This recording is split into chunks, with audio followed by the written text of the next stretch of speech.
ઉપર બધાનો બાપ બેઠો છે, થોડી ધીરજ રાખો, બધાના દિવસો આવે છે સાહેબ, આજ તમારી તો કાલ અમારી.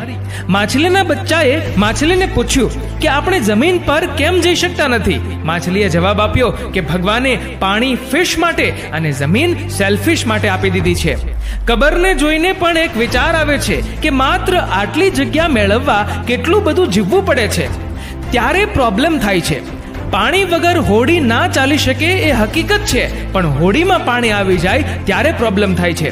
પૈસા વગર સારી રીતે ના જીવાય એ હકીકત છે, પણ પૈસા માણસને નમાવી જાય ત્યારે પ્રોબ્લેમ થાય છે. કદરૂપતા માણસને નથી ગમતી એ હકીકત છે, પણ રૂપ માનવીને ફસાવી જાય ત્યારે પ્રોબ્લેમ થાય છે. સંબંધ વિના માનવી અધૂરો છે એ હકીકત છે, પણ પોતાનું માણસ રડાવી જાય ત્યારે પ્રોબ્લેમ થાય છે. વિશ્વાસ રાખ્યા વગર ચાલતું નથી એ હકીકત છે, પણ કોઈ ખોટો લાભ ઉઠાવી જાય ત્યારે પ્રોબ્લેમ થાય છે. કોઈ માણસ પોતે સર્વજ્ઞાની નથી એ હકીકત છે, પણ કોઈ અધૂરો બહુ છલકાઈ જાય ત્યારે પ્રોબ્લેમ થાય છે. જીવનનું કામકાજ થોડું ઘણું ટ્રાફિક સિગ્નલ જેવું છે. જેને લેફ્ટ જવું છે તેને સડસડાટ જવાશે, જેને રાઈટ જવું છે તકલીફ તેને જ છે. સમય અનેક જખમ આપે છે, એટલે જ તો ઘડિયાળમાં કાંટા હોય છે, ફૂલ નથી હોતા, અને એટલે જ તો દુનિયા તમને પૂછે છે કેટલા વાગ્યા. જે વ્યક્તિ જતું કરવાની ભાવના રાખે છે તેનું કોઈ દિવસ કાંઈ જ જતું નથી, અને જે વ્યક્તિ ક્યારેય જતું ના કરે તેનું ક્યારેય કાંઈ બચતું નથી. અર્થ જોવો હોય તો જ શબ્દકોશ ફેંદવો, મતલબ તો માનવીના મનમાં જ મળી જશે. તમારા વિશે બોલનારાઓ તમારી હકીકતથી અજાણ્યા હોય છે, કારણ કે કૂતરાઓ હંમેશા અજાણ્યા લોકો પર જ ભસે છે. જ્યારે કોઈના લખેલા કે બોલેલા શબ્દોથી દિલ દુભાય તો સમજવું સંબંધ યોગ્ય વ્યક્તિ સાથે છે, કારણ કે સ્વાર્થના સંબંધોથી દિલ નથી દુભાતું. સાચી વસ્તુમાં જ કષ્ટોનું વળગણ હોય વાલા, નકલી ગુલાબમાં કાંટો જોયો કદી? પ્રભુ એટલું આપજો કુટુંબ પોષણ થાય, ભૂખ્યા કોઈ સેવે નહીં, સાધુ સંત સમાય. અતિથિ ભોઠો નવ પડે, આશ્રિત નવ દુભાય, જે આવે મમ આંગણે આશીષ દેતો જાય. સ્વભાવ એવો આપજો સૌ ઈચ્છે મમ હિત, શત્રુ ઈચ્છે મિત્રતા, પડોશી ઈચ્છે પ્રીત. વિચારવાણી વર્તને સૌનો પામું પ્રેમ, સગા સ્નેહી કે શત્રુનું ઈચ્છું કુશળ ક્ષેમ.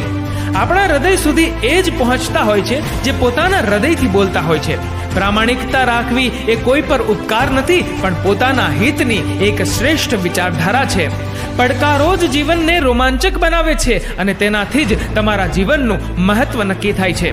ક્યારેક વાત જાણીને પણ મૌન રહેવું સારું, કારણ કે અધૂરી માહિતી અને અધૂરા જ્ઞાનનો સાથ લઈને બોલવું એના કરતાં એને કન્ફર્મ કરવું વધારે સારું. એક ખોટી વાત અને અધૂરી માહિતી કેટલાય સંબંધ તોડી નાખે છે. વિરોધ વધારે હોય ત્યારે સમજવું કે એ લોકો કાં તો તમને માપી નથી શકતા અને કાં તો તમને આંબી નથી શકતા. માન હોય ત્યાં પગ મૂકજો સાહેબ, અભિમાન તો અહીંયા દરેકને છે. જિંદગીમાં મળે છે ઘણું, પણ વહાલા આપણે ગણતરી એની જ કરીએ છીએ જે મળતું નથી. જે સાથે હોય એ સમજતા નથી, અને જે સમજતા હોય એ સાથે નથી હોતા. જિંદગી પણ સ્ટેશન જેવી થઈ ગઈ છે સાહેબ. લોકોની ભીડ તો છે, પણ થોડા સમય માટેની. બધું મળી જતું જો આ દુનિયામાં તો તમન્ના શેની રાખશો સાહેબ? અધૂરી ખ્વાહિશો એ જ તો જીવન જીવવાનો રોમાંચ જાળવી રાખે છે. આજકાલ માણસની નીતિ જ ખોટી થઈ ગઈ છે. કાંઈ ના આપી શકે તો છેલ્લે દગો તો આપી જ દે છે. અભિમાન એક એવી ખરાબ ભૂખ છે સાહેબ, જે તમારા સારા સંબંધોનો પહેલા ભોગ લેશે. ઈર્ષ્યા એ કમરના દુખાવા જેવી છે, એક્સરેમાં ન આવે પણ એ નિરાતે બેસવા પણ ના દે. જિંદગી તો સસ્તી જ છે દોસ્ત, મોંઘી તો જીવવાની રીત છે. મિત્રો, આ વિડીયો વિશે તમારું શું કહેવું છે? નીચે આપેલા કમેન્ટ બોક્સમાં જરૂરથી જણાવજો. અને વિડીયો ગમ્યો હોય તો વિડીયોને લાઈક કરજો, અને વધુમાં વધુ લોકો સાથે શેર કરજો. અને આવા જ બીજા પ્રેરણાદાયક વિડીયોઝ જોવા માટે સબસ્ક્રાઇબ કરો અમારી યુટ્યુબ ચેનલને, અને ફેસબુક પર ફોલો કરો અમારા પેજને. ધન્યવાદ.